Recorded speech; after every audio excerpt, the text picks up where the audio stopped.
Halo teman-teman semua, perkenalkan nama saya Trinike dengan NIM 302311029 dari kelas 23 Manajemen Sumber Daya Manusia. Pada kesempatan kali ini, saya akan membahas materi mengenai rekrutmen dan seleksi internasional. Materi ini merupakan materi pertemuan ke-11 dengan mata kuliah Manajemen Sumber Daya Manusia Global dengan dosen pengampu Bapak Robert Tua Barasa, MM.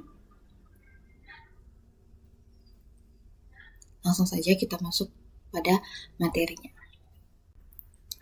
Kalau kita lihat perkembangan bisnis zaman sekarang, perusahaan tidak lagi hanya beroperasi di satu negara saja.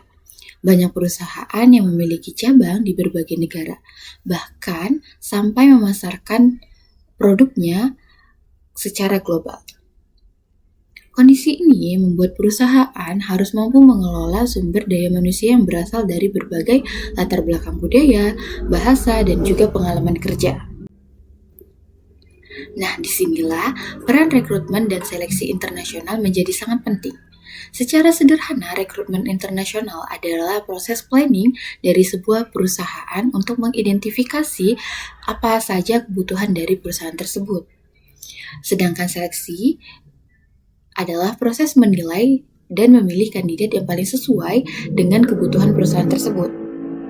Pertama, kita akan membahas mengapa rekrutmen internasional itu menjadi penting bagi perusahaan. Di era globalisasi seperti sekarang, persaingan bisnis tidak lagi terbatas hanya di satu negara saja.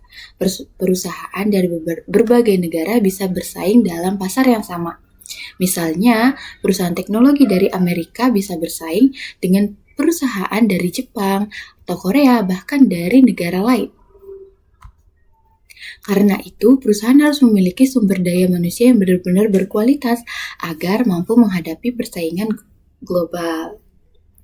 Nah, ada beberapa alasan mengapa rekrutmen internasional menjadi penting. Yang pertama, pasar global yang dinamis. Sekarang, pasar global sangat cepat berubah. Teknologi berkembang dengan sangat pesat, kebutuhan konsumen terus berubah, dan juga perusahaan harus mampu beradaptasi dengan perubahan tersebut.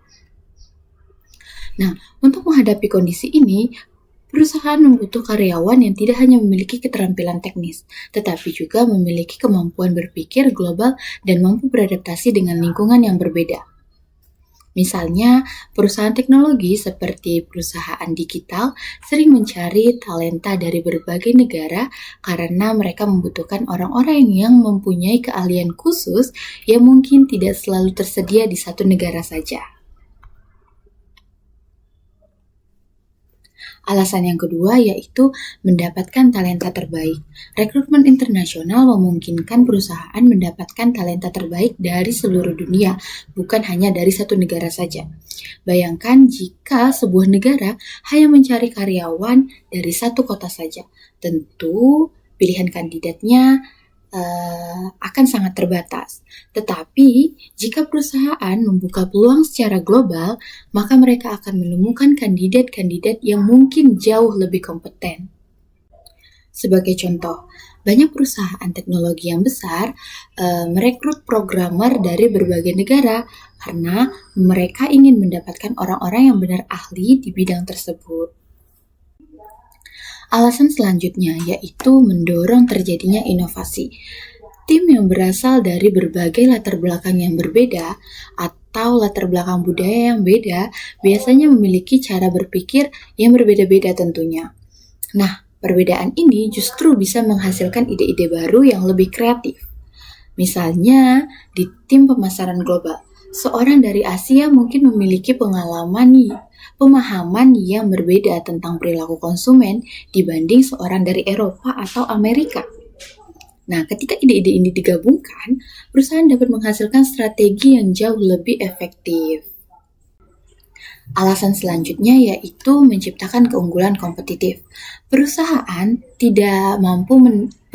yang mampu menempatkan orang yang tepat pada posisi yang tepat biasanya memiliki kinerja yang lebih baik dibanding perusahaan yang lain.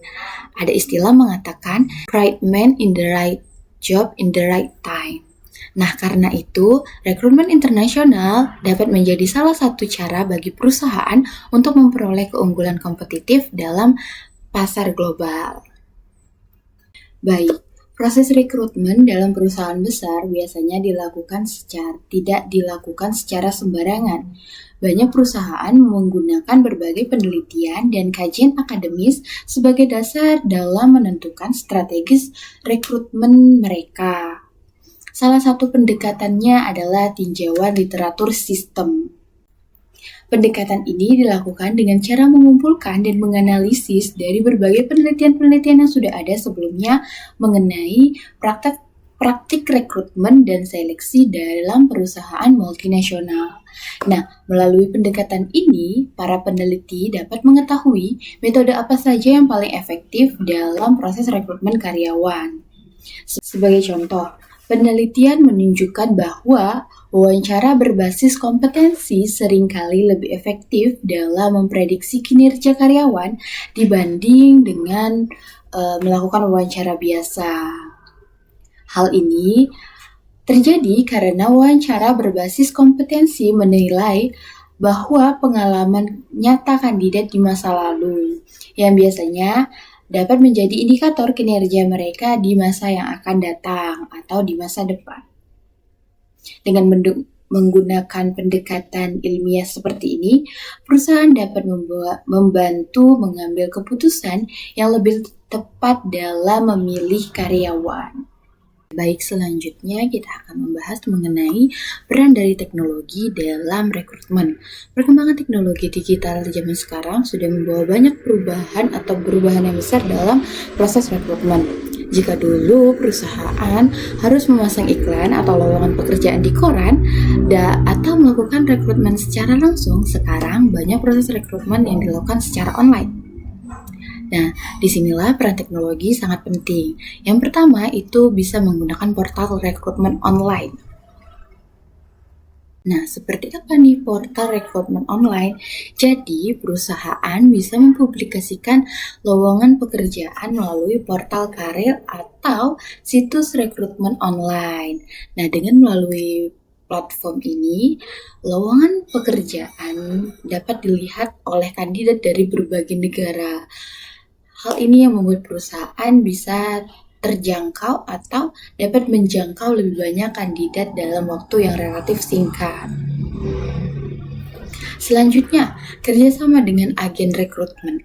Nah, beberapa perusahaan juga melakukan kerjasama dengan agen rekrutmen untuk membantu mencari kandidat yang sesuai dengan kebutuhan perusahaan. Agen rekrutmen ini biasanya memiliki jaringan yang luas dan juga pengalaman dalam menemukan kandidat yang berkualitas. Selanjutnya ada aplikasi rekrutmen mobile. Nah, saat ini banyak perusahaan yang menggunakan aplikasi mobile untuk memudahkan proses rekrutmen. Sebagai contoh nih, misal kandidat dapat mengirimkan lamaran pekerjaan melalui smartphone, mengikuti tes secara online, bahkan melakukan wawancara melalui video call atau Zoom atau aplikasi yang berbasis online. Nah, hal ini membuat proses rekrutmen menjadi lebih cepat dan efisien. Dalam perusahaan multinasional, biasanya terdapat karyawan yang bekerja di luar negara asal karyawan tersebut. Nah, hal ini yang dinamakan dengan karyawan ekspatriat. Karyawan ekspatriat memiliki peran penting dalam organisasi global karena mereka memiliki pengalaman bekerja di berbagai negara, bukan hanya di satu negara saja. Mari kita ketahui lebih lanjut apa sih peran dari ekspatriat ini, yaitu yang pertama, membantu menjembatani komunikasi antar kantor, pusat, dan cabang perusahaan. Yang kedua, membantu memahami budaya kerja di berbagai negara tempat perusahaan beroperasi. Yang ketiga, mampu membantu proses pelatihan dan pengembangan karyawan lokal. Sebagai contoh, Seorang manajer di kantor pusat mungkin ditempatkan di cabang perusahaan di negara lain untuk membantu mengembangkan tim lokal serta memastikan bahwa standar kerja perusahaan tetap terjaga. Dengan pengalaman lintas budaya, tentunya ekspatriat dapat membantu menciptakan lingkungan kerja yang lebih efektif dalam organisasi global. Baik, selanjutnya kita akan masuk ke proses rekrutmen. Nah, proses rekrutmen ini biasanya terdiri dari beberapa tahap. Yang pertama ada perencanaan SDM. Nah, pada tahap ini perusahaan menentukan nih apa sih kebutuhan tenaga kerja dari perusahaan tersebut. Nah, perusahaan harus menganalisis apa saja posisi-posisi yang perlu diisi tentunya, serta keterampilan apa saja yang perlu dibutuhkan. Misalnya, perusahaan yang ingin membuka cabang di negara baru tentunya akan membutuhkan karyawan yang memiliki kondisi pasar di negara tersebut. Setelah itu, tahap yang kedua itu ada desain pekerjaan, yang dimana kita setelah dari planning kita membuat deskripsi pekerjaan. Deskripsi pekerjaan itu seperti apa? Yang menjelaskan mengenai tugas, tanggung jawab, serta kualifikasi yang dibutuhkan untuk satu posisi tertentu.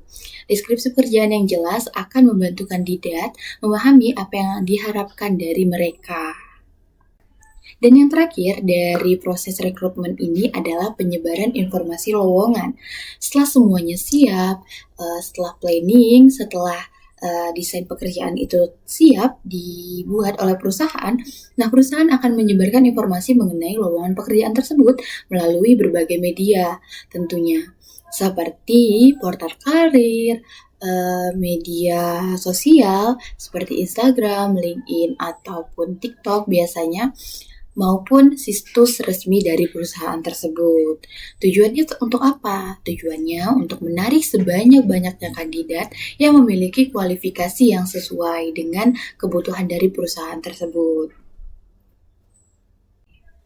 Walaupun memiliki beberapa manfaat, rekrutmen internasional juga memiliki beberapa tantangan seperti perbedaan budaya. Tentunya perbedaan budaya dapat memengaruhi cara berkomunikasi dan cara bekerja seseorang. Misalnya, budaya kerja di beberapa negara sangat formal dan terstruktur, sedangkan di negara lain mungkin lebih fleksibel atau mungkin lebih terkesan tidak kaku. Jadi, jika perusahaan tidak memahami perbedaan ini, bisa terjadi kesalahpahaman dari dalam tim, atau juga cara berkomunikasi seseorang. Di negara lain, mungkin cara berkomunikasinya beda arti dengan di negara yang lain. Nah, itu merupakan sebuah tantangan dari rekrutmen internasional. Nah, selanjutnya tantangan yang kedua itu ada regulasi ketenagakerjaan. Di setiap negara memiliki aturan ketenagakerjaan yang berbeda-beda, seperti visa kerja atau kontrak kerja, pajak tenaga kerja itu berbeda-beda di setiap negara. Nah, perusahaan harus memahami perbedaan tersebut atau perusahaan harus memahami aturan dari ketenagakerjaan tersebut agar proses rekrutmen yang dijalankan dapat berjalan dengan lancar sesuai dengan regulasi ketenagakerjaan dari negara. Nah, selanjutnya ada pula tantangan yang ketiga yaitu biaya penempatan ekspatriat. Penempatan karyawan di negara lain biasanya membutuhkan biaya yang cukup besar seperti biaya akomodasi atau biaya rekolasi, serta pelatihan adaptasi budaya. Oke, selanjutnya proses seleksi, yaitu memilih yang terbaik. Nah, di tahap pertama itu ada screening CV atau penyaringan awal. Jadi, tim HR akan mereview semua CV yang masuk dan dipilih yang mana yang memenuhi syarat dasar. Di sini banyak kandidat yang langsung gugur karena tidak memenuhi kualifikasi minimum. Nah, selanjutnya yang kedua tahap assessment, yaitu tahap tes tertulis dan juga psikotes. Kandidat yang lolos dari screening CV tadi itu akan diminta untuk mengikuti tes tertulis yang dimana mengukur pengetahuan teknis, kemampuan analitis, dan juga bahasa, misalnya tes kemampuan bahasa Inggris, tes logika, atau tes pengetahuan industri. Dan juga ada tes psikotes, yang dimana mengukur kepribadian, cara berpikir, dan juga kesesuaian karakter dengan budaya perusahaan.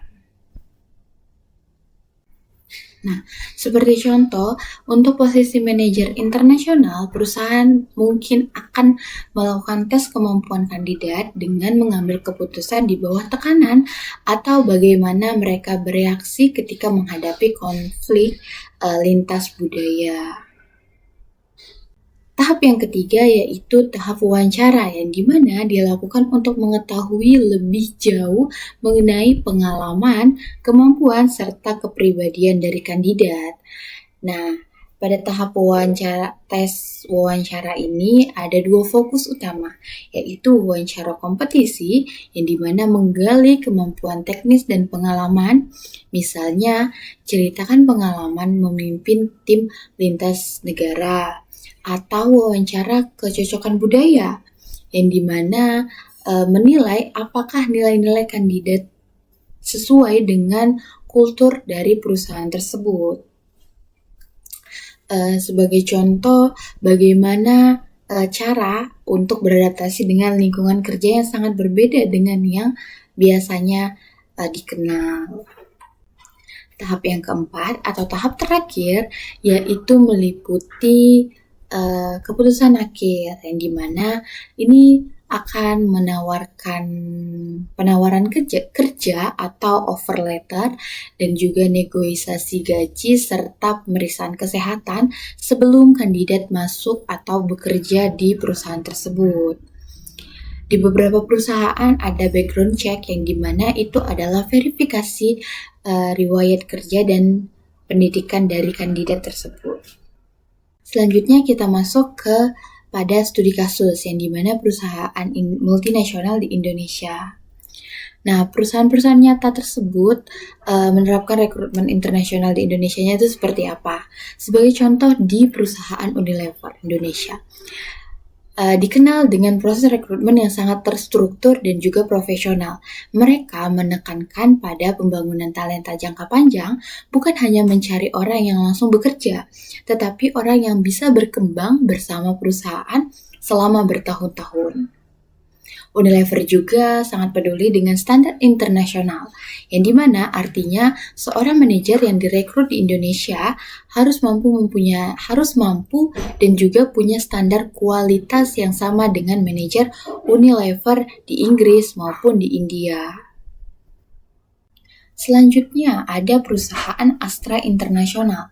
Jadi Astra ini mempunyai dua jalur rekrutmen utama. Yang pertama rekrutmen umum untuk posisi reguler di berbagai divisi. Yang kedua itu ada Intensive Training Program atau program magang internasional bergengsi yang sangat kompetitif. Nah, untuk proses ITP ini atau Intensive Training Program, Astra terkenal ketat. Ada tahap aplikasi online, tes kemampuan, wawancara psikologi, dan juga ada wawancara user sampai ke presentasi akhir. Yang dimana yang lolos biasanya langsung mendapat jalur fast track ke posisi manajerial. Nah, perusahaan yang ketiga itu ada Mayora Group. Mayora Group ini seperti produsen produk seperti Roma, Kopiko, atau Bembeng, dan lain-lain.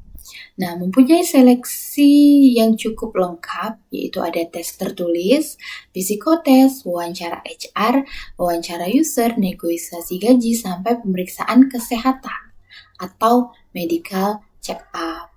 Nah, hal ini menunjukkan keseriusan mereka dalam memilih kandidat yang benar-benar tepat untuk bekerja di perusahaan mereka. Selanjutnya, ada strategi yang tepat untuk perusahaan multinasional. Ada 3 pilar strategi yang tepat yang harus dimiliki oleh perusahaan multinasional tentunya. Yang pertama, strategi terstruktur, proses rekrutmen harus jelas, terukur, dan juga konsisten di semua cabang, baik di Jakarta atau di Singapura maupun di negara-negara yang lain. Artinya SOP yang sama, sehingga kualitas rekrutmen tidak tergantung pada selera atau mood satu orang HRD saja. Seperti contoh, McDonald yang menunya dan cara masaknya sama di seluruh dunia. Konsistensi itu yang membangun kepercayaan dari beberapa konsumen. Yang kedua, itu ada adaptasi lokal. Meskipun ada standar global, perusahaan tetap sensitif terhadap budaya lokal. Aturan tenaga kerjanya juga berbeda di setiap negara, sehingga mereka menyamakan dengan mengadaptasi dengan budaya lokal. Seperti contoh, di Indonesia ada aturan soal pesangon dan THR. Di Prancis sendiri ada regulasi ketat soal jam kerja maksimum.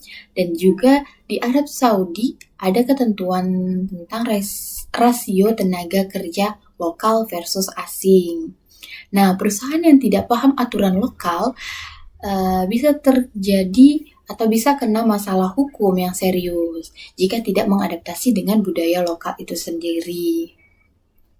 Selanjutnya, di pilar yang terakhir ada orientasi pada hasil.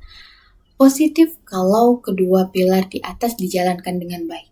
Hasilnya adalah tim yang lebih solid, kompak, dan juga produktif, yang pada akhirnya mendorong kinerja bisnis yang lebih kuat. Oke, selanjutnya dampak finansial. Banyak orang yang masih menganggap rekrutmen itu hanya biaya. Padahal, rekrutmen yang bagus adalah investasi untuk menghasilkan keuntungan berlipat ganda. Seperti, faktanya, produktivitas 3 kali lebih tinggi pegawai yang dipilih oleh proses seleksi yang baik, cenderung lebih produktif dibanding pegawai yang dipilih asal-asalan. Bayangkan perbedaannya.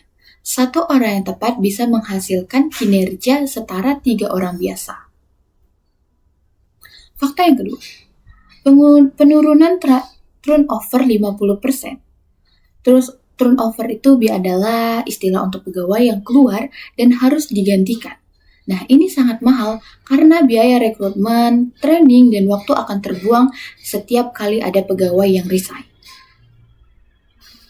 Tentunya rekrutmen akan dilakukan lagi dan juga akan menimbulkan biaya atau finansial yang besar tentunya. Nah, dengan adanya seleksi berbasis kompetensi dan kecocokan budaya, tingkat turnover bisa berkurang sampai 50%.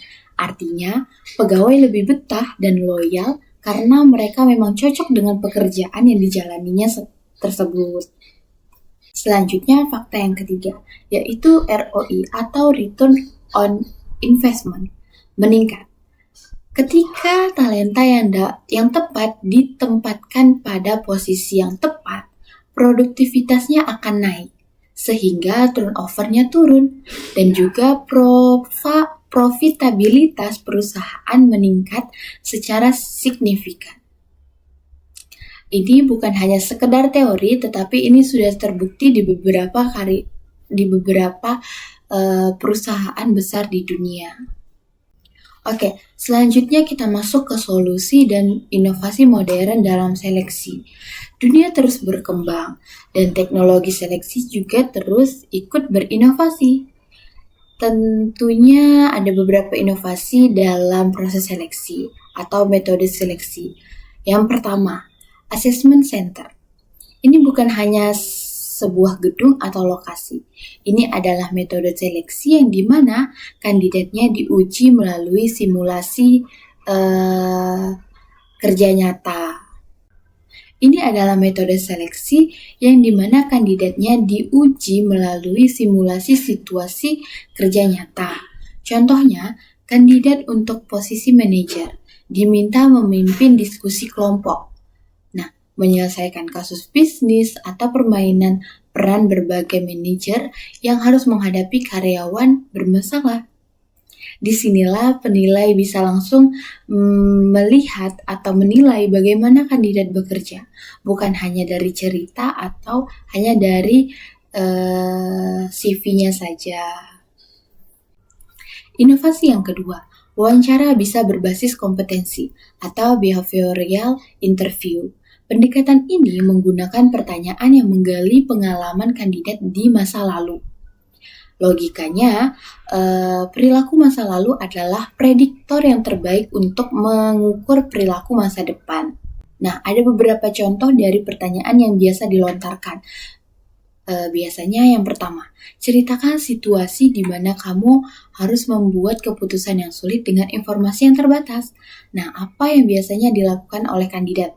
Nah, itu merupakan beberapa pertanyaan. Selanjutnya, inovasi yang ketiga, itu ada gamification atau seleksi berbasis permainan. Di beberapa perusahaan tentunya sudah melakukan game untuk menggantikan tes psikotes. Jadi tes psikotes itu dibalut dengan game. Perusahaan besar seperti Unilever dan Deloitte sekarang menggunakan game atau permainan digital sebagai bagian dari proses seleksi.